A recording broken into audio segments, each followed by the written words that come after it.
Assalamualaikum warahmatullahi wabarakatuh. Kali ini saya akan menyampaikan materi mengenai arsitektur kuil, khususnya di India Selatan.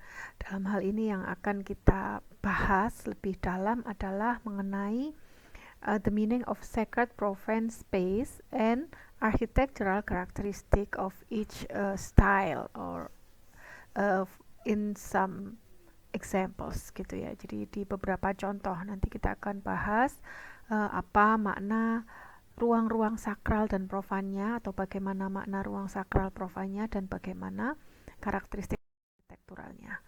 Oke, saya mulai dari pengertian yang paling mendasar mengenai arsitektur. Ya, apa itu arsitektur?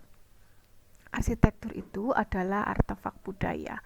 Artinya arsitektur itu adalah perwujudan dari karya, cipta, dan karsa manusia. Jadi arsitektur itu tidak hanya sekedar memenuhi kebutuhan fisik mengenai tempat tinggal, tapi di dalamnya juga terkandung ekspresi dari tata nilai sosial, kemudian tata nilai kemanusiaan, dan nilai-nilai budaya yang khas pada setiap etnis atau pada setiap suku bangsa.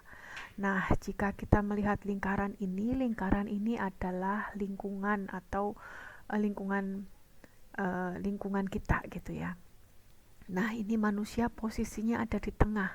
Digambarkan di tengah berarti manusia itu berposisi sebagai pusat di lingkungannya. Manusia itu adalah center di lingkungannya.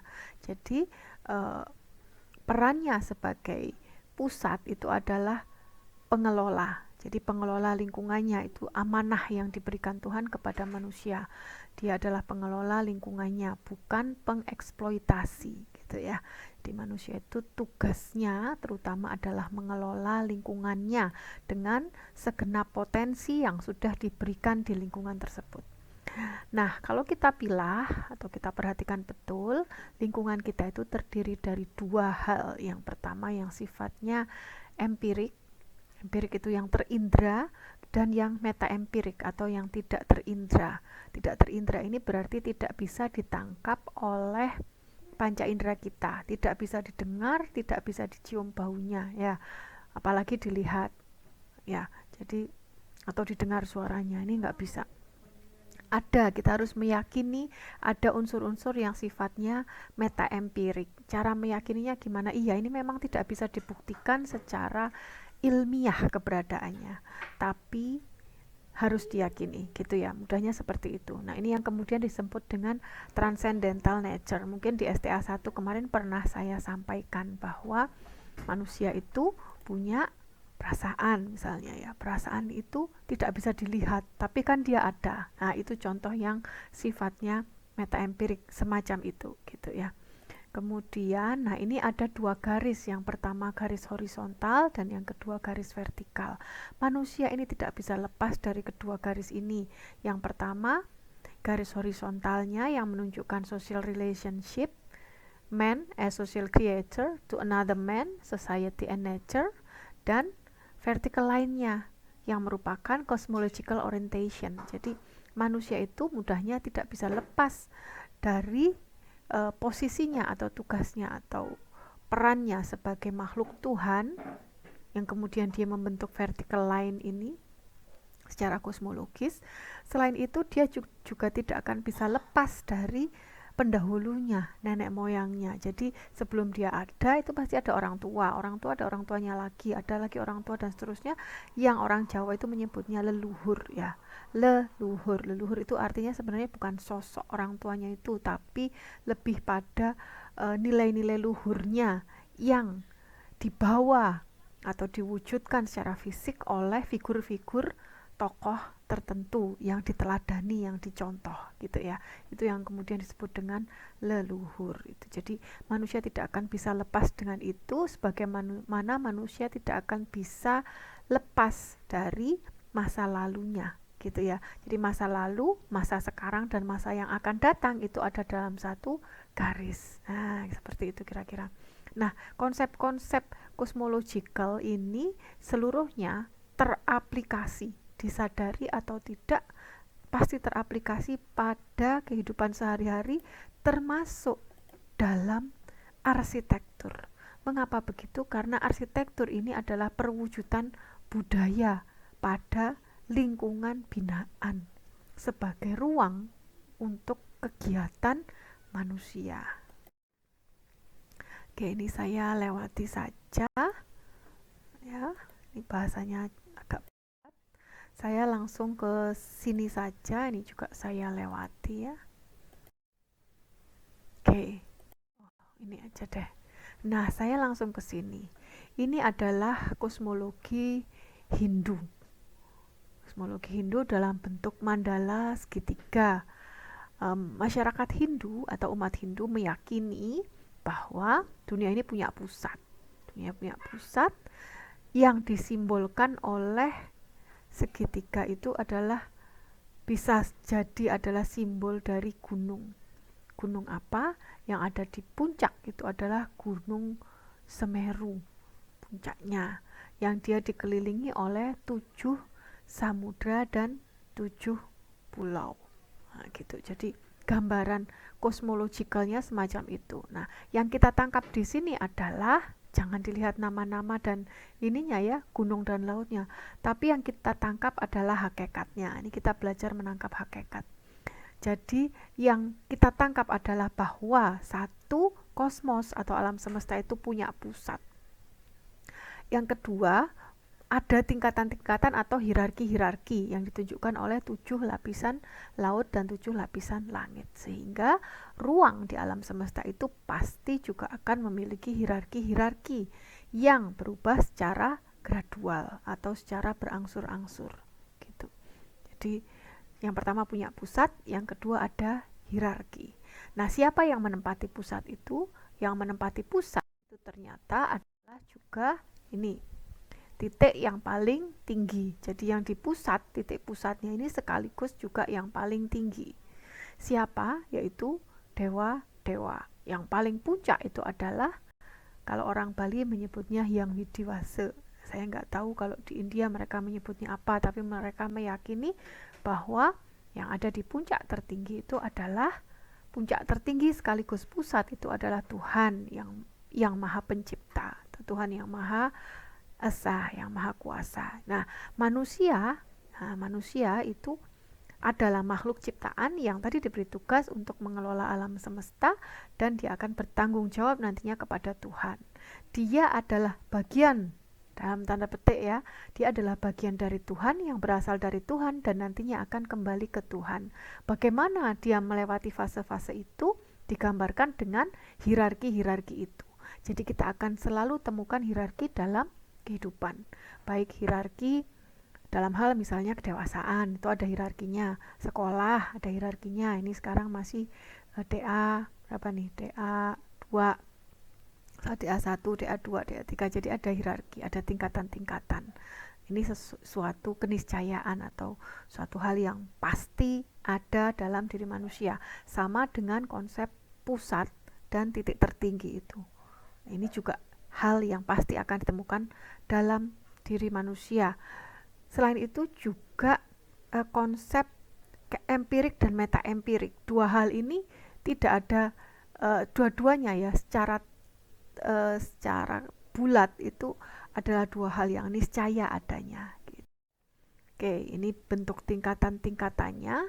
Jadi ada 7 tingkatan semacam ini ya. Kenapa 7? Nah, ini banyak yang menafsirkan ya. Kalau saya karena muslim ya 7 itu kan tinggi. Al-A'raf kalau di Al-Quran itu surat ke-7 Al-A'raf artinya puncak tertinggi. Nah, ini saya tidak tahu kenapa kok bisa sama. Ya, ini ada 7 tingkatan di mana puncaknya itu ada yang ke-7 itu. Oke. Konsep from this cosmological concept that it has center and periphery and the center also become the highest point. It expressed physically or geographically like this. Jadi ada pantai, ada wilayah daratan, dan ada wilayah pegunungan. Ini menunjukkan tingkatan, semuanya dimaknai sebagai satu tingkatan. Oke, ini terjemahannya di Bali. Nah, Ini sekarang yang di India. Di India ternyata ada satu konsep yang sama, that Mount Arunachala with Tiruvannamalai Temple Complex at the base. Jadi gunung adalah orientasi dari kuil. Kuil ini bisa dibangun di gunung atau menghadap ke arah gunung. This is a Tiruvannamalai Temple in Tamil Nadu, South India. Okay.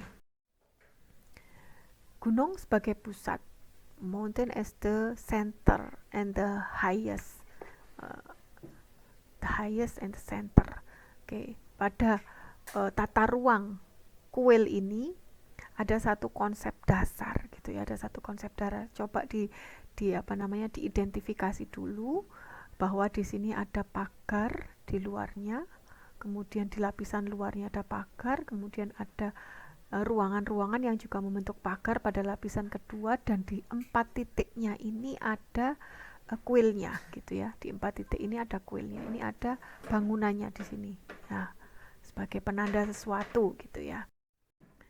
Ini contoh yang lain, stupa Sanchi juga menunjukkan satu bentukan meninggi seperti bukit atau hilly formation gitu. Kemudian ini di Angkor Wat Kamboja juga sama. Perhatikan di sini juga ada pagar keliling di bagian luar, kemudian ada lapisan kedua di bagian dalam, bahkan sampai lapisan ketiga, dan ini ada titik puncaknya di tengah-tengah. Ya, perhatikan dulu. Kemudian oke, ini. Jadi untuk ruang sekarang. Ruang, bagaimana tata ruang kuil di India Selatan terutama ya. Yang pertama, tadi kuil ini pasti selalu dibatasi oleh pagar. Pagar ini sebagai transisi atau sebagai penanda transisi ya, sebagai penanda transisi dari ruang yang sifatnya publik di luar ke ruang yang sifatnya privat di bagian dalam ini. Gitu. Jadi ini adalah transisi ruangnya. Transisi ruangnya berupa pagar dan pasti ada pintu gerbangnya ya. Ini ada pintu gerbang. Ada pintu gerbangnya. Kemudian, ini ada bagian-bagiannya. Bagiannya ini ada yang berubahnya secara gradual semacam ini.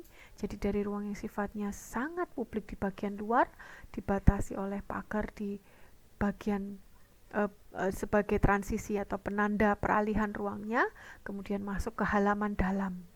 Nah, di halaman dalam ini kemudian untuk menuju ke kuil utama itu melewati teras. Ada teras depan, teras luar, kemudian teras yang lebih lebar dan lebih tertutup, kemudian ada mandapa. Nah, ini yang di sini bisa disebut arda mandapa ya. Kemudian ada mandapanya. Mandapa itu kalau di Jawa berubah nama menjadi pendopo, yaitu ruangan di bagian paling depan dari rumah Jawa.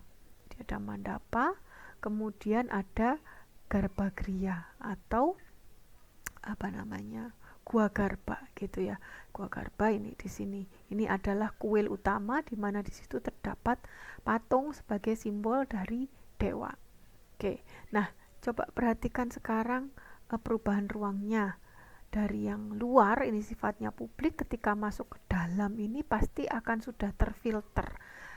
Perilaku atau aktivitas yang bisa dilakukan dengan bebas di luar itu tidak akan lagi bisa dilakukan di dalam pagar ini gitu ya. Jadi ada pembatasan dalam tanda petik. Kemudian masuk ke bagian ini sudah mulai lebih dijaga lagi. Di sini ini adalah yang dilakukan adalah berdoa ya, mulai persiapan doa dan lain-lain. Nah, di mandapa ini berdoa secara bersama-sama di sini. Nih, jadi sudah semakin khusyuk gitu ya. Jadi aktivitasnya semakin terarah atau terfokus pada aktivitas ritual gitu, ritual keagamaan.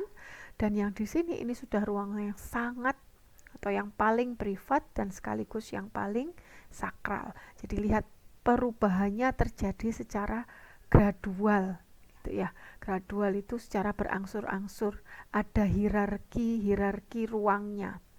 Dan ada penandanya. Penandanya apa? Transisi ruang. Kalau yang antara ruang luar kuil dengan dalam kuil ini penandanya adalah pagar keliling ini, kalau antar ruang yang di sini, teras yang paling depan ini adalah transisi ruang yang berbentuk ruang. Ya, perhatikan, transisi ruang yang berbentuk ruang yang mengantarkan peralihan ruang dari halaman menuju ke ruang semi terbuka. Gitu. Kemudian teras yang ini juga adalah perantara dari teras depan ini yang sifatnya lebih publik ke ruang yang sifatnya lebih private, that is mandapa. Ya, jadi ada transisi ruang yang berupa ruang. Kemudian antara mandapa dengan garbagriha ini juga ada transisi ruang.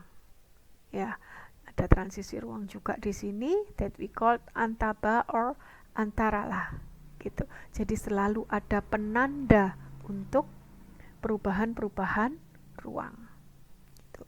Ketika ruang mengalami peralihan makna atau perubahan makna, ada sesuatu yang menandai di situ. Itu yang disebut dengan transisi ruang. Bisa berupa pagar dan pintu gerbangnya, bisa berupa ruang, bisa juga berupa kenaikan lantai, atau bisa juga berupa jajaran kolom saja, bisa berupa patung-patung juga. Jadi ada banyak sekali simbol untuk transisi ruang. Oke, dari sini kita sudah dapat beberapa poin dari ekspresi hal-hal yang sifatnya mendasar tadi. Yang pertama tentang konsep pusat. Ya, pusat, titik pusatnya, lihat ini bangunannya yang paling tinggi juga, bangunannya kecil paling tinggi, ini yang paling private sekaligus paling sakral. Kenapa kok pusatnya di sini? Ya karena ini paling tinggi ya. Kemudian ini ada 4 titik mata angin di sini dan ini adalah bangunan utamanya. Gitu. Jadi ketinggiannya itu dalam hal kuil ini adalah simbol titik tertingginya itu di bangunan yang tinggi juga. Gitu. Kemudian poin kedua adalah tentang hierarki ruang. Hierarki ruang. Jadi ruang itu berbeda-beda maknanya dan perubahan makna ruang dari satu ke yang lainnya itu di kasus kuil ini perubahannya terjadi secara gradual atau secara berangsur-angsur atau bertahap. Dan setiap perubahan ruang itu ditandai oleh transisi ruang. Transisi ruang itu bisa berupa pagar, kemudian ruang, lantai yang dinaikkan, material yang berbeda, patung, jajaran kolom, dan lain-lain. Ya, dan hierarki ruang itu menunjukkan atau merupakan terjemahan dari konsep hierarki tadi, 7 lautan, 7 samudra, kemudian tingkatan-tingkatan juga yang ada di gambaran kosmosnya Hindu maupun Buddha tadi. Oke, ini bagian pertama kita. Terima kasih. Assalamualaikum warahmatullahi wabarakatuh.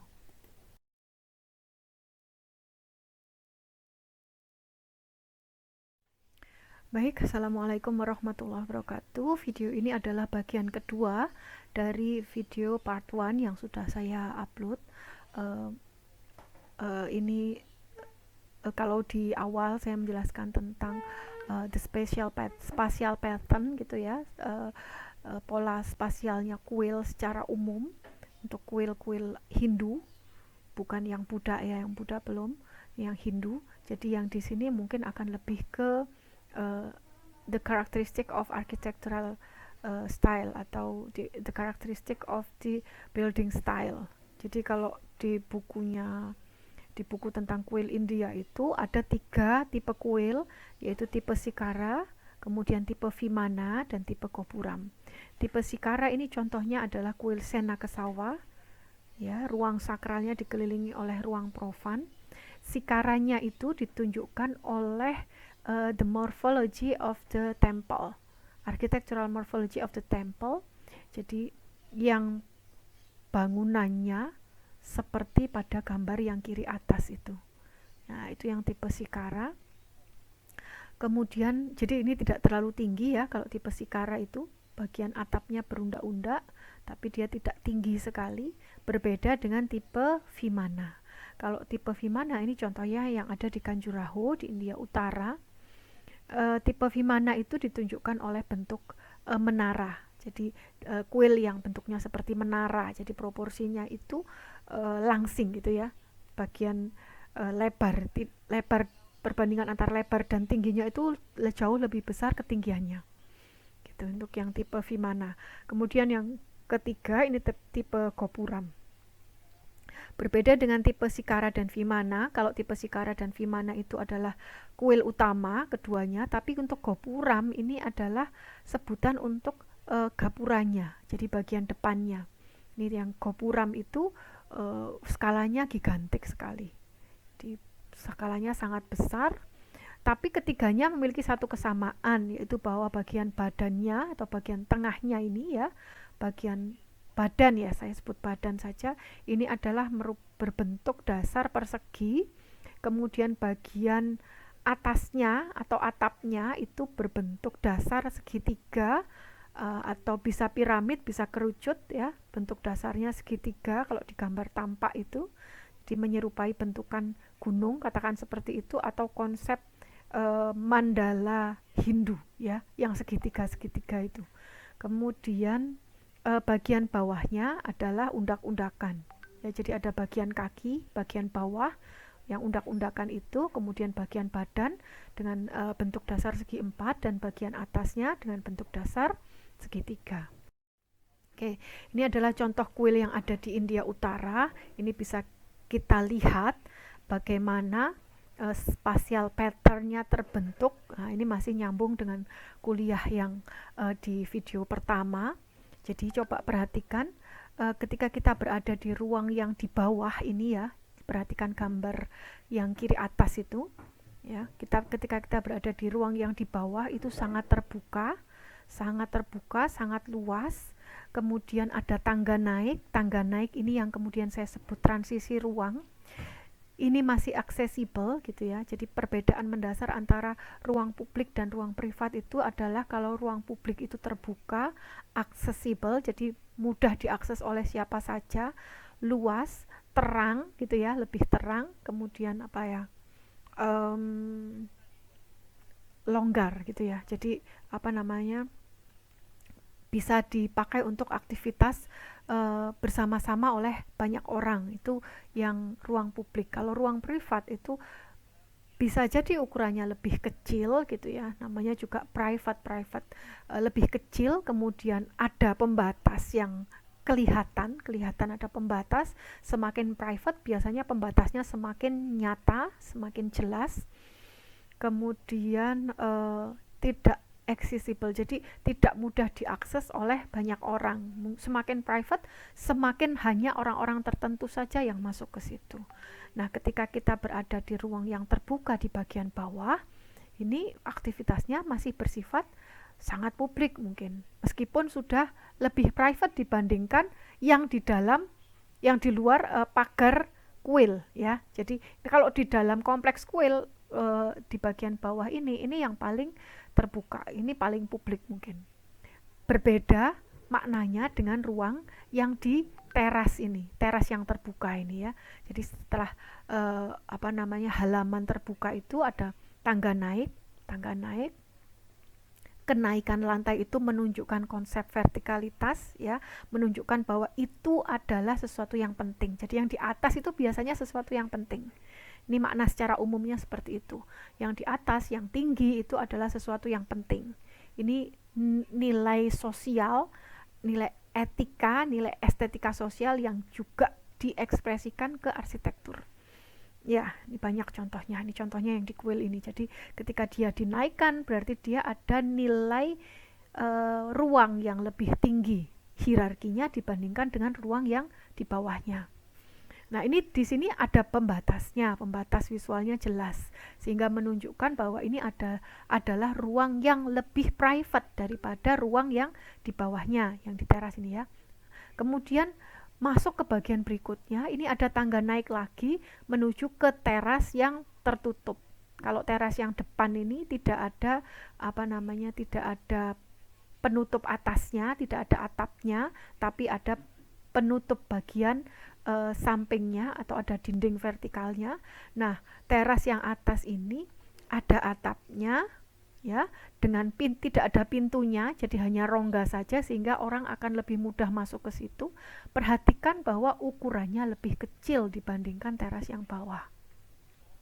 Sehingga bisa kita maknai bahwa teras depan atau arda mandapa ini yang ada atapnya di bagian depan atau ruang penerima kuil sebelum masuk ke kuil utama itu lebih private sifatnya dibandingkan dengan yang di bawah, teras yang di bawah.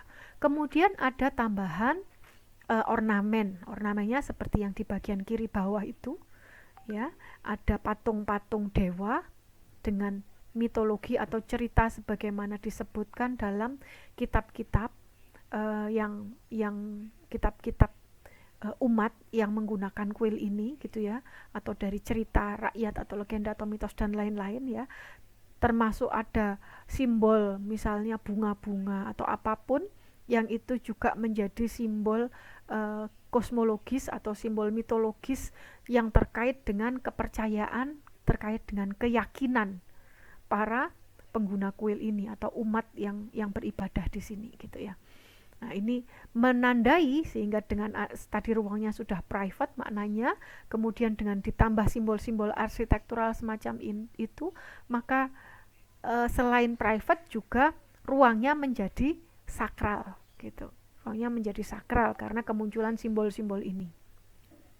Nah, makin ke ruang yang dalam ini makin tertutup, dan di bagian utama yaitu di Garbhagriha itu sangat tidak aksesibel karena yang boleh masuk ke situ hanya orang-orang tertentu dalam jumlah yang sangat-sangat terbatas gitu.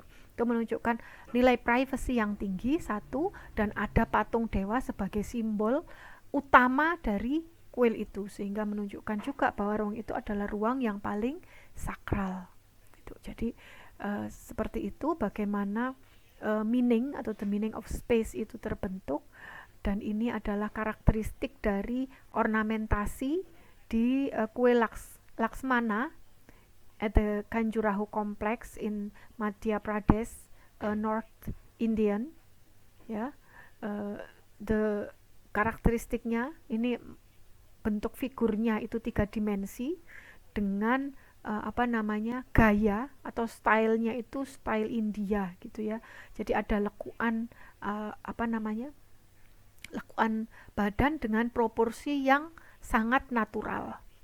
Kemudian kostum yang dipakai juga kostum ala India. Ini karakteristik ornamennya. Kemudian ini juga ada kuil lotus di Hampi ya. Lotus itu juga menjadi simbol kosmologis, bunga teratai, satu simbol kosmologis tertentu yang coba dimunculkan pada ornamen-ornamen yang ada di kuil ini. Bagian atapnya memiliki konsep yang sama, yaitu bertingkat-tingkat mengerucut ke atas. Ini kuil Virupaksa yang di bagian kanan bawah, ya, di Vijayanagar abad. Ini kuil Vitala di Hampi. Bisa kita lihat bagaimana lapisan-lapisan yang ada di kuil Vitala ini, ya. Kemudian ini karakteristiknya. Ini adalah yang tipe sikara ya. Jadi ada bagian badan, kepala, dan kaki bangunan. Bagian kepalanya itu atap yang berbentuk dasar segitiga atau kerucut ya, yang bukan kerucut, piramid gitu ya. Tapi piramidnya proporsinya tidak terlalu tinggi dibandingkan dengan badannya.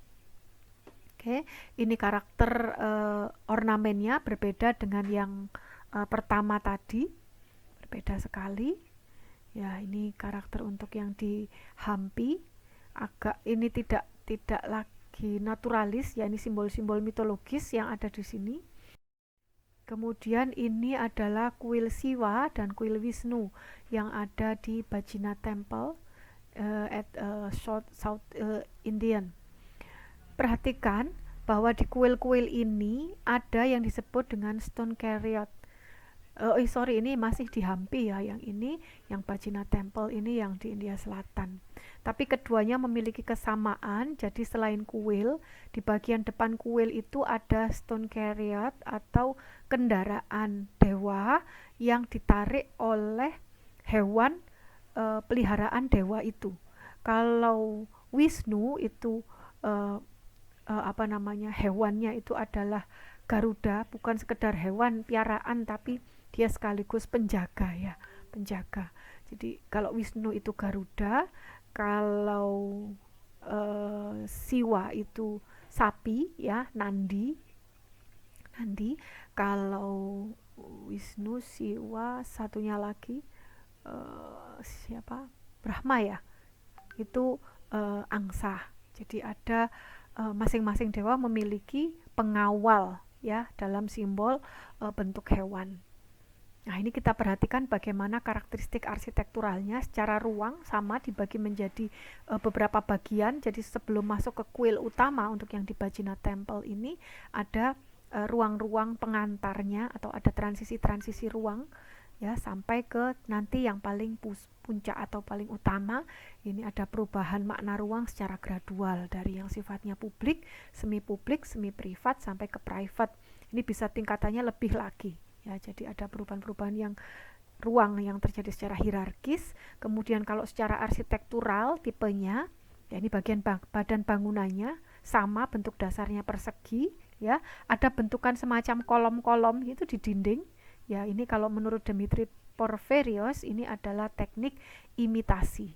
Jadi ini adalah konstruksi yang lazim ditemukan pada konstruksi kayu, tetapi ketika itu diterapkan pada konstruksi batu atau bahkan ketika ini dipahatkan di batu seperti yang terjadi di kuil Mahabalipuram ini di India Selatan, maka bentukan kolom-kolom sebagai penyangga struktur atapnya ini masih akan tetap muncul gitu. Nah, bagian atapnya terdiri dari 3 tingkatan sampai dengan kemuncaknya atau sampai dengan titik utama, yaitu di bagian puncaknya atau di bagian atasnya ini ya. Ini ada 1, 2, 3. Perhatikan yang gambar kanan bawah ya, ada 3 tingkatan atap. Yang paling atas itu adalah mustaka kalau di Jawa ya, ini ada bagian puncaknya itu ya, yang bentuknya seperti kubah itu. Kemudian di bagian bawah dan bagian yang kedua itu adalah bagian atap yang bawah dan yang kedua itu bentuknya sama, hanya ukurannya berbeda. Ukurannya berbeda sehingga proporsi dan skalanya juga berbeda gitu ya. Tapi perulangan sifatnya. Jadi bentuknya diulang. Kemudian ini adalah kuil Konark di Orissa di India Selatan. Nah, model atau tipe kuil semacam ini yang banyak kita temukan di Jawa ya. Jadi terdiri dari bagian kaki bangunan yang berundak-undak, kemudian bagian badannya berbentuk persegi dan bagian atapnya bertumpuk-tumpuk seperti piramid itu. Ini juga ada perulangannya ya. Perhatikan bagian atapnya ya. Yang pertama bagian bawah, kemudian ada jeda di situ ya, ada jeda. Jadi setelah bertingkat-tingkat itu kemudian ada jedanya. Kemudian dilanjutkan di part 2-nya, ukurannya lebih kecil tapi komposisinya sama persis, hanya berbeda skala dan proporsinya. Diulang lagi di bagian ketiga. Kemudian bagian puncaknya, bagian atasnya itu adalah mahkotanya atau titik puncak mahkotanya. Jadi selalu ada titik tertingginya ya. Ini perhatikan, ini ekspresi dari konsep vertikalitas juga, bahwa kalau di hierarki itu ada, di hierarki kosmologis itu ada dewa tingkat 1, dewa level 2, dewa level 3, sampai nanti titik puncak itu cuma 1 ya. Tuhan yang Maha Esa atau yang Maha Tinggi atau yang Maha Pencipta itu cuma 1. Coba nanti kalian gali, kalian explore ya di kosmologi, berbagai kepercayaan yang kalian temukan, pasti nanti ketemunya yang paling tinggi, pemimpin itu cuma 1, pengatur itu 1, kalau double itu kacau dunia gitu ya. Jadi pasti ada yang paling tinggi. Nah, ini ekspresinya di arsitektur semacam ini. Nah, model bagian-bagian bangunan dengan bagian kaki berundak, jadi kakinya ditinggikan, ini bagian paling bawah atau dasarnya ini. Kemudian bagian badannya persegi, kemudian bagian atapnya berbentuk dasar segitiga, ini yang banyak muncul dengan proporsi yang kira-kira hampir sama seperti ini atau berbeda sedikit gitu ya. Itu kita temukan di candi-candi awal di Jawa. Masih ingat Candi Dieng, Candi Gedung Songo ya? Itu kira-kira secara tipologis ada kemiripan dengan pola atau architectural pattern semacam ini. Nah, ini bagian pada yang kalau kita lihat lebih luas, jadi pola ruang yang sama masih kita temukan. Jadi ada ruang depannya, terasnya, kemudian antara bagian bangunan yang sebelah kanan itu ya, yang nggak ada atapnya, itu cuma tiang-tiang aja. Saya nggak tahu mungkin itu atapnya runtuh atau bagaimana. Tapi itu juga ditinggikan sehingga ini sebenarnya adalah juga ruang sakral, hanya dia lebih terbuka atau bersifat pendukung dari kuil utama. Kuil utamanya yang di bagian kiri itu, bagian kiri. Nah, antara bangunan yang kanan dengan yang kiri itu ada ruang antara. Nah, ini yang disebut dengan transisi ruang. Transisi ruang ya, dari ruang yang sifatnya katakanlah yang depan ini semi private, yang kuil utama ini sifatnya private. Oke, ini visual serial visionnya. Kalau apa namanya dilihat dari mungkin nanti kalau kalian nemu videonya di YouTube bisa memperkaya lagi ya bagaimana serial vision di kuil Konark ini. Ada tahapan-tahapannya. Nah, ini beberapa kuil yang ada di India Selatan. Ini ada kuil Bhubaneswar, kemudian ada kuil Kanchipuram, dan ada kuil Mahabalipuram yang ada di tepi pantai. Ini menggunakan teknologi rokat teknologi. Jadi batu itu dipahat menyerupai kuil gitu. Kalau yang ini batu-batunya disusun. Nah, ini yang tipe gopuram. Jadi yang besar itu bangunannya, kuil utamanya kecil. Jadi gopuramnya itu seperti penjaga bagian tengahnya. Kalau yang kuil Bhubaneswar itu yang tadi kuil Kanchipuram ya, yang tipe gopuram. Perhatikan gapurannya besar sekali. Kemudian yang kuil Bhubaneswar ini yang tipe Vimana, yang bagian menara yang belakang itu garbagrianya. Itu yang tipe Vimana, sedangkan bagian depannya itu ada dua bangunan kecil atau dua bangunan yang lebih rendah di bagian depannya dengan bentuk atap sedikit berbeda ya, itu yang tipe Sikara ya. Jadi membedakan tipe Vimana, Sikara dan Gopuram itu dari bentuk atapnya atau dari roof stylenya. Nah, ini perbandingan tipologisnya. Ini kuil Jalrapatan yang ada di Rajasthan ya. Ini bentuk atau morfologinya secara general mirip dengan Candi Bima di Dieng. Tidak bisa dikatakan sama ya, karena secara proporsi the Jalrapatan temple is bigger than Candi Bima di Dieng. Jadi ini lebih besar, then more ornamentasinya lebih banyak, sedangkan yang di Candi Bima ornamentasinya lebih sedikit, jauh lebih sedikit. The technology used in Jalrapatan Temple is more lebih canggih ya.